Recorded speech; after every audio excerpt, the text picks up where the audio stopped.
विश्वास बोलता है, आप पे विश्वास है हमको कि 50,000 के जीतेंगे। ये आपके कारण हम बोलते हैं। और आप देख लीजिएगा इस बार सारा रिकॉर्ड टूटेगा।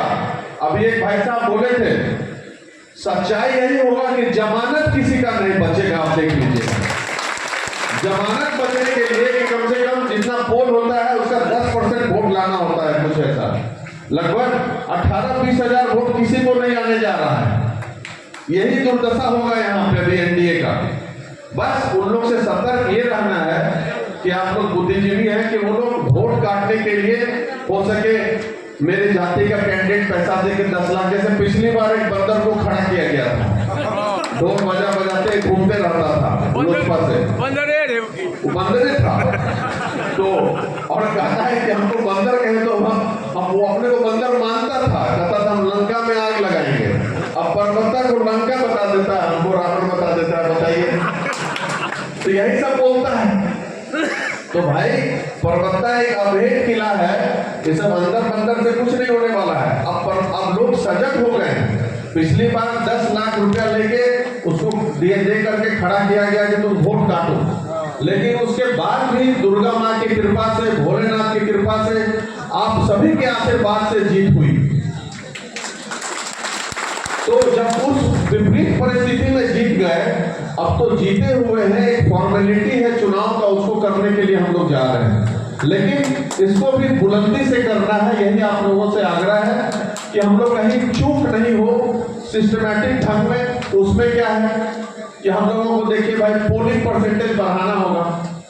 पहले राजद का पोलिंग परसेंट नहीं बढ़ता था, क्या है कि हर जगह एक दो बार हम लोग भी बूथ में नजर लगा देते थे रोकने के लिए, तो कहां से बढ़ेगा?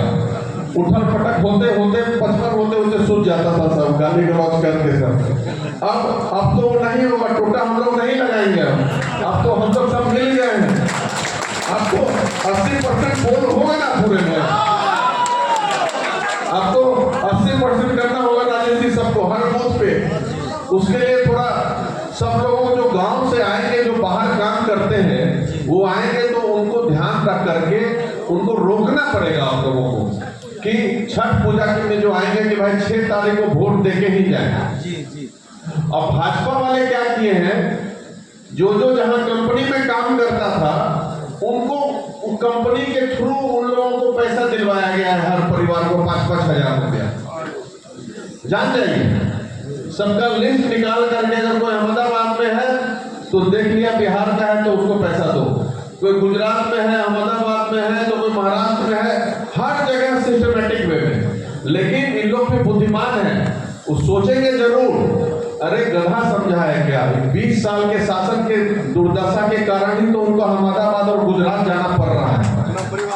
अगर परिवार को छोड़ के 20 साल मामूली समय नहीं है। हम 4 साल से बियाडा का 100 एकड़ जमीन हम दिलवा दिए हैं नेशनल हाईवे पे इंडस्ट्रीज के लिए।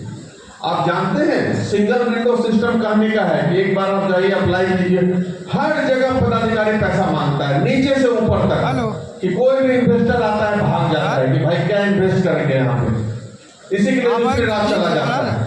तो हम आपको बता रहे हैं 80-80 हजार करोड़ का घोटाला किया है। और जब हम लोग बोलेंगे महागठबंधन की, तो कुछ लोग सोशल मीडिया पे लिखते हैं भाई जंगल राज है, जंगल राज आएगा। 5 साल तेजस्वी जी इसी राज में रहे हैं ना जी, 17 महीना, फिर 2.5 साल के लगभग, कहाँ जंगल राज आएगा? मतलब कितना मूर्ख बनाते हैं। जब जदयू राजद में जुड़ जाता है तो मंगल राज हो जाता है, जब हट जाता है तो जंगल राज हो जाता है। मतलब ये सब मूर्ख बनाते हैं लोगों को। और आप लोग समझिए, आप लोग को समझाना पड़ेगा लोगों को, किसी का सत्ता आएगा आज से 35 साल 40 साल पुराना लौट नहीं सकता है। उस वक्त क्या था, वे ऑफ कम्युनिकेशन नहीं था लोगों के बीच में। उस वक्त ना मोबाइल था, ना ट्विटर था, ना फेसबुक था, ना यूट्यूब था, ना मुन्ना जी जैसे महान पत्रकार थे, अमित जी जैसे नहीं थे, जैसे लोग नहीं थे, दीपक जैसे पत्रकार, गीता जी जैसे नहीं थे, अब गाँव में गौतम जी जैसे नहीं थे। अब गाँव में 20-20 यूट्यूबर होगा, एक घटना घटता है तो थाना से पहले यूट्यूब पे, फेसबुक पे आ जाता है। तो एक भी क्राइम अब अब छिप नहीं सकता है कहीं भी इंडिया में, चाहे वर्ल्ड में।